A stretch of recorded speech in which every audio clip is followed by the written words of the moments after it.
Folks, welcome to 2024. Let me tell you what's happening with condo maintenance fees across the GTA. And then I'll get into the latest home prices and insights for the condo market, condo apartments across the GTA. I often have conversations about maintenance fees. If I'm working with clients looking to buy a condo as an investment, maintenance fees naturally come into the calculation as a way, you got to look at your expenses. So maintenance fees, it's not a small thing. It's not like we're talking about $50 a month. It could be from $300 to $1,200 a month for maintenance fees, depending on the size of your condo and the building that you're in. If you're looking to purchase a condo for yourself personally to live there, or even as an investment, the maintenance fees is a big factor in your overall budget and what you qualify for the purchase. You just can't get away from maintenance fees. And I often have a conversation about clients telling me, wow, these maintenance fees are high. Well, folks, if you think they're high now, let me tell you, across the GTA, probably across the world, but we're not talking about the whole world here, but across the GTA, absolutely, for sure, maintenance fees are going up. If they didn't go up in 2023, they're going to be going up in 2024. Think about it. Are labor charges higher? Does it cost more to maintain, to do the landscaping, to shovel the snow? Does it cost more to clean the pool? Does it cost more to clean the common areas? Everything, prices for everything has basically gone up. So why wouldn't your maintenance fee? Your maintenance fee is an accumulation of all these expenses that are incurred in maintaining the condo building. If you own a freehold home, does it cost more to heat it? Does water cost more? Does it cost more to maintain your home?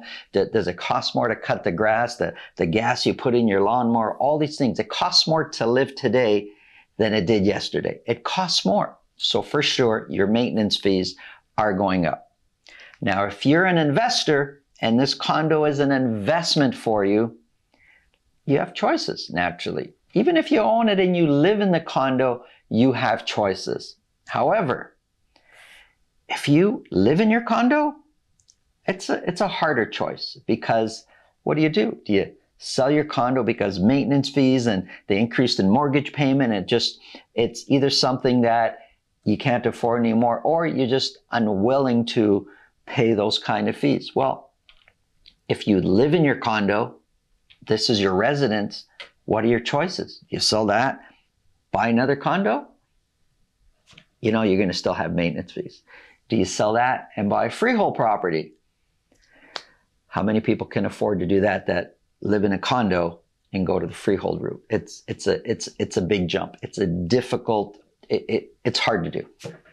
If you're an investor and this is an investment for you and you have it rented out, you're looking at the numbers. And there are many, the percentage of condos that are for investment only, it's a huge percentage. So investors will look at this and say, does it make sense that I even maintain this investment? I was cash flow positive a few years ago. I'm not anymore. Why am I continuing to keep this investment? And that's why they're making the decision to sell. And that's why you see so many condo listings out there. It's an easy choice for investors to say, let me get rid of this. Maintenance fees are going up, and it's affecting everybody, whether it affects your choice to sell it, whether you live in it and you've got to contemplate, do I sell it, do I stay? But then what are the alternative choices? They're going up though, and that's just a fact, and that's something that we all have to live with. If you think this video can help somebody you know, please pass it along. If you get value from what we're talking about, subscribe. And if you want to speak with me about your real estate situation, it's really simple. Up here, there's a link to my calendar. Below in the description, there's a link to my calendar. Click on that, book a time that's convenient for you, and we'll talk about whatever's on your mind. Now, let's get into the numbers.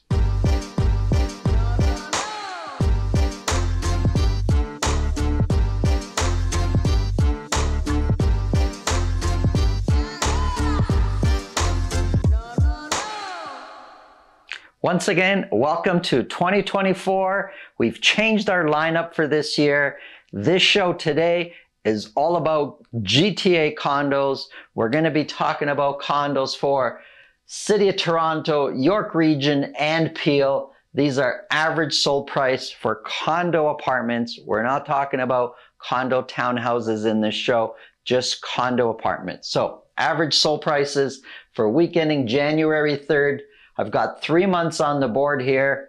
I've labeled 1, 2, and 3 because almost every single week, week in and week out, that's the order of average sold price. Toronto normally has the highest average sold price for condos, then York Region, then Peel Region. And usually there's a $75,000 to $100,000 difference between Toronto and the bottom one. And sometimes between Peel and York Region, they trade places.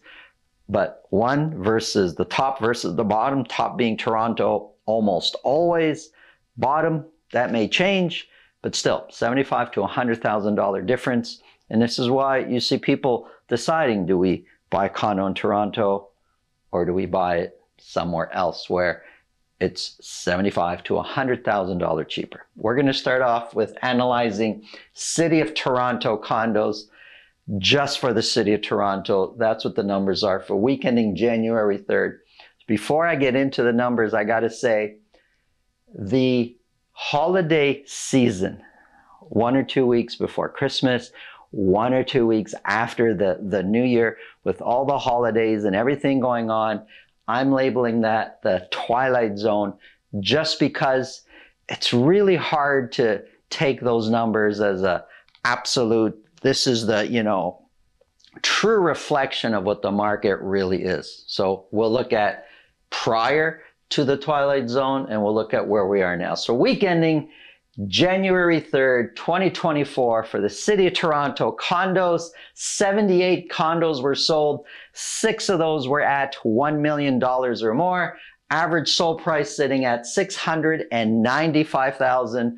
Prior to that, prior to going into the holiday season, average prices were coming down. And compared to last year, $695 is 2% lower than where we were this time a year ago. The median price is 3% lower than where we were this time a year ago. And if we look at the dotted line is a 4-week moving average. It kind of smoothens out the peaks and valleys. Well, we could see average price has been trending down, but only slightly. Median price also trending down, but more of a steeper rate, but not still. It's not like dramatic, but trending down a little bit more than where average prices, than what average sold prices are doing for City of Toronto condos.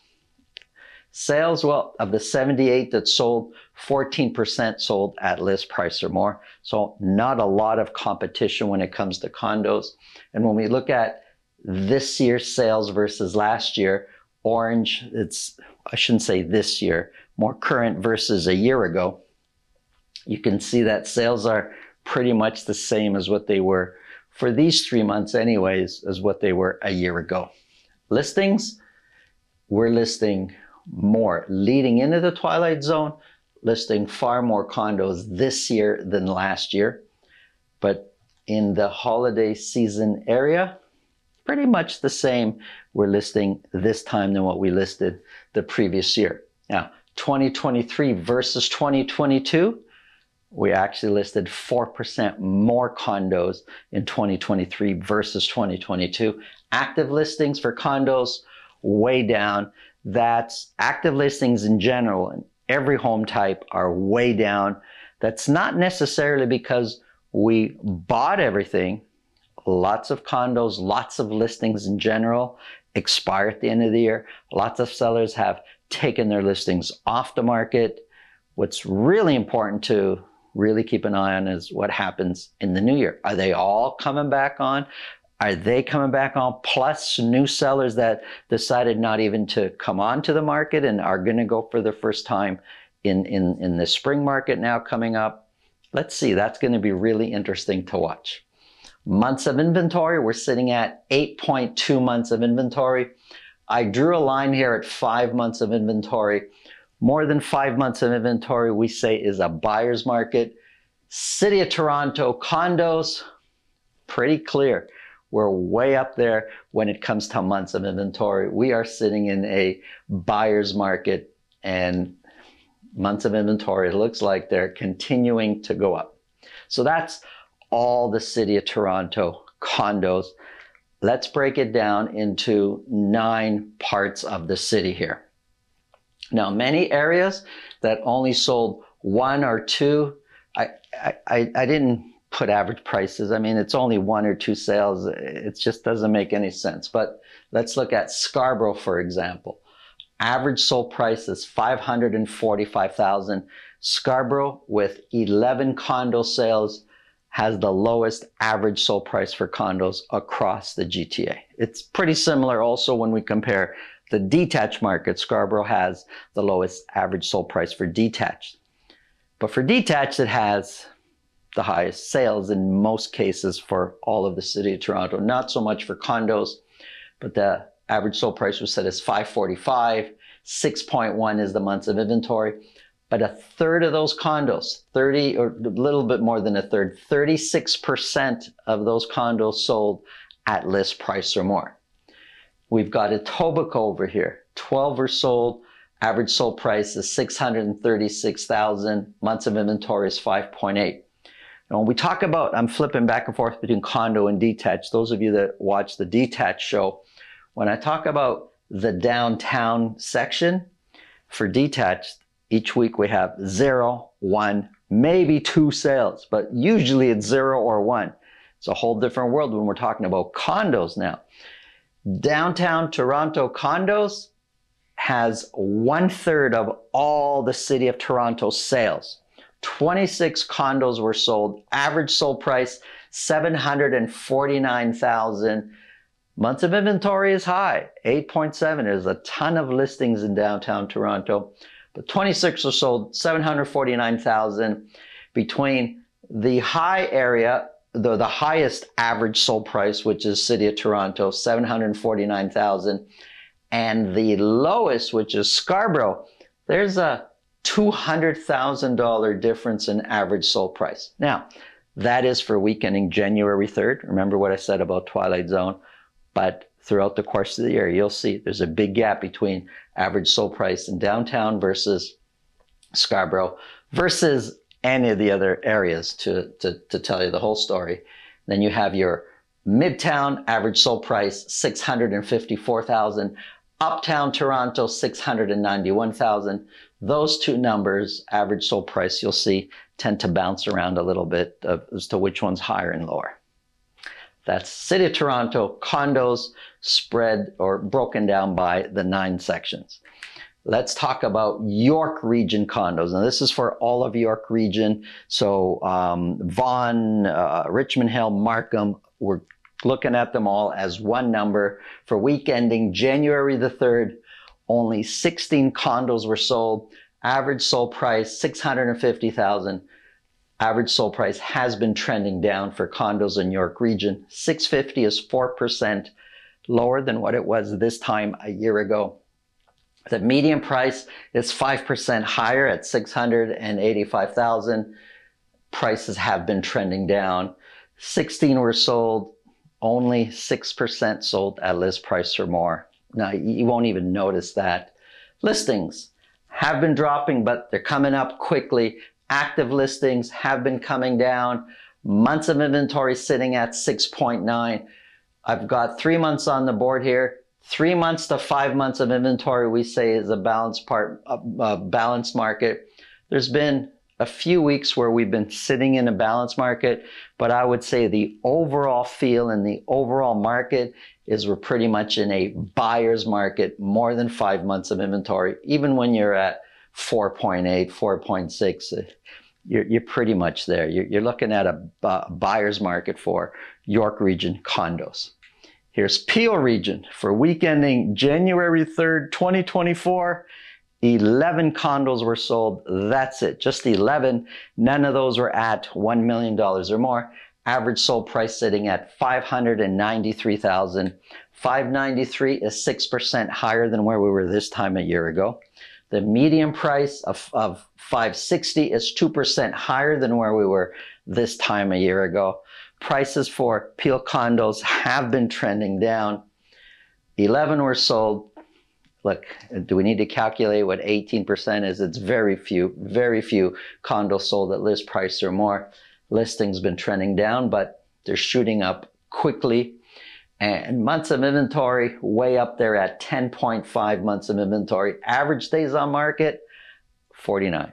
Lots of time to pick out, if you're shopping for a condo in Peel region, lots of time to shop around and have a look, and you have lots of choices. And that goes for York region, and the same goes to City of Toronto region. Here's a quick summary. Months of inventory for City of Toronto, York region, Peel. They're all way up there in a buyer's market. Thanks for watching our condo show. Tomorrow we've got detached for York region, and on Friday we've got detached for Peel region and Durham region. Thanks for watching. Have a great day.